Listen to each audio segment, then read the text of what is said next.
for your safety. I'm asking you for your power to protect us.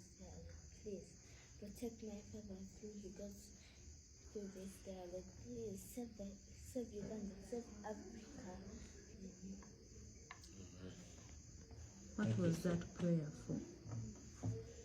So, what was that prayer for? Tata.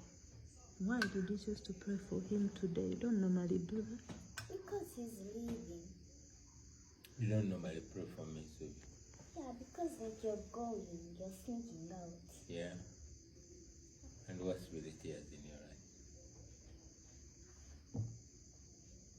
Tell me what you're thinking of. Come here. It's alright, baby. It's okay, okay? Don't you cry. I'm safe. I'll be safe. Okay? And God is watching us. Okay? Love you very much. Okay? Night, son.